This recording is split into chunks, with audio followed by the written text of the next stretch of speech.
Thanks for joining us in Lesson 3. In this lesson, we'll explore the path that leads to freedom from anger and resentment. You'll also learn to lay the groundwork for applying the principles of tolerance and kindness in your interactions with others. Are you ready to continue your journey towards inner peace and transformation? Let's get started. The authors state, if we were to live, we had to be free of anger. The grouch and the brainstorm were not for us. They may be the dubious luxury of normal men, but for alcoholics, these things are poison. This may seem a daunting task in the beginning to imagine a life free from anger. However, this state of being is achievable as you learn to discipline your thought life. It's essential to convey to those who are just starting this journey that it's okay to be where they are.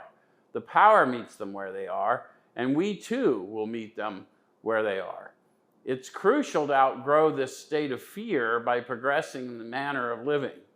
The authors use the term grouch to describe a person who wanders around constantly griping and complaining. By recognizing this behavior within themselves, they begin to understand how they were causing their own resentments. Have you experienced how your own complaints can become tiresome even to yourself?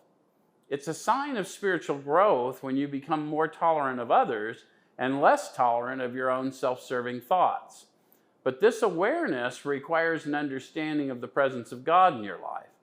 The authors also mention the term brainstorm, referring to sudden fits of rage or impulsive actions without considering the consequences. These brainstorms often planted the seeds of resentments within them. In your own life, have you noticed how impulsive actions or bursts of anger can lead to regret or a deepening of resentments? The authors are cautioning us to stay away from such behaviors as they are detrimental to a life lived happy, joyous, and free. Remember, as you proceed with step 4, you're examining what you were like. If you haven't experienced radical change, especially if you fall into the real alcoholic category, it's a warning sign that you may be shutting yourself off from the sunlight of the Spirit. The authors emphasize that the key to the future lies in this process. By examining their resentments, they began to see that the world and its people dominated them. It was their own perspective and judgments that caused their suffering. Have you come to a similar realization in your own life? The world doesn't dominate you, it's your thoughts and perceptions that do.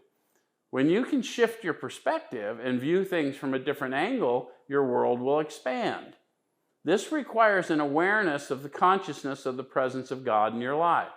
When the authors pose the question, how could we escape? They're referring to the main problem for addicts and alcoholics, their minds.